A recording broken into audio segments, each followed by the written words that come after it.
So, hallo, guten Morgen. Beim letzten Video habe ich euch erklärt, wie man überhaupt ein allererstes Programm macht. Da konntet ihr einzelne Anweisungen machen, aber das war ja ziemlich langweilig. Heute werden wir das ein bisschen aufregender machen.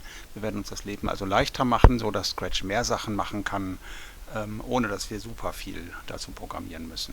So, wir erstellen uns ein neues Projekt. Und da ist der Scratch, hier ist die leere Arbeitsfläche und wir fangen einfach mal an mit der grünen Fahne. Sagen, wenn die grüne Fahne gedrückt wird.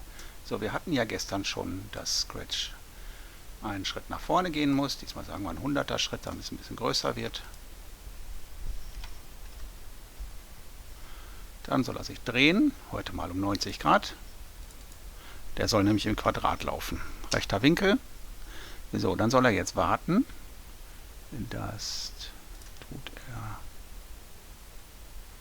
Wo tut er das denn? Da, unter Steuerung wartet er eine Sekunde. So, er ist jetzt also, geht 100 nach vorne, er dreht sich um 90 Grad und wartet dann ein bisschen. So, wenn ich das jetzt dupliziere, hänge ich da noch einen hinten dran. Ich dupliziere und hänge das wieder hinten dran. So, er geht jetzt also viermal einen 100er Schritt, um dann jeweils zu warten und dann 90 Grad, vorher 90 Grad zu drehen. Ihr seht, dass er das eigentlich tut, aber schöner wäre ja, wenn er einen Stift hinter sich herzieht. Das machen wir folgendermaßen. Hier unten links kann man Erweiterungen hinzufügen und da können wir sagen Malstift. So, und wenn wir jetzt sagen, wir schalten den Stift ein, und das fügen wir ganz vorne ein, dann gucken wir mal, was passiert. Wir drücken die grüne Fahne. Scratch zeichnet eine Linie hinter sich her, und zwar jeweils mit 100 Seitenlänge. So, wir machen uns das Leben jetzt einfacher. Wir haben hier viermal genau die gleiche Abfolge. Das können wir leichter machen. Wir nehmen das also mal raus und steuern anders und sagen jetzt unter Steuerung wiederhole einfach viermal.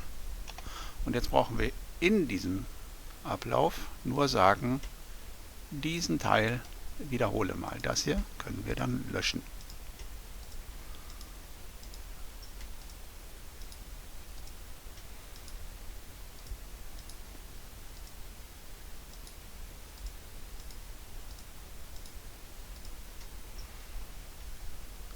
So, wenn wir jetzt noch einmal sagen, dass wir Scratch laufen lassen, wird also jetzt wieder im Kreis laufen. Wenn wir das hier jetzt groß machen, genau das gleiche. Scratch läuft im Quadrat, weil wir ihm gesagt haben, dass er viermal einen bestimmten Ablauf machen soll. Das hier ist eine sogenannte Schleife. Man umrandet diesen Bereich hier. Das Programm läuft hier durch, schaltet den Stift ein, kommt in den Bereich, der sich viermal wiederholen muss. Da stehen 3 Anweisungen drin, die macht er von oben nach unten durch. Springt dann automatisch, ups, das war falsch, springt dann wieder nach oben und macht das Ganze genau 4-mal. Probiert das mal aus, vielleicht verändert ihr auch die Schrittweite und den Winkel. Versucht doch mal nicht ein Viereck, sondern ein Dreieck oder ein Fünfeck. Überlegt mal, welchen Winkel ihr da machen müsst, damit hier ein Fünfeck reinkommt. Oder auch ein Zehneck oder ein Hunderteck. Probiert es doch mal aus und schickt mir mal die Ergebnisse. Ich würde mich sehr freuen. Okay, tschüss.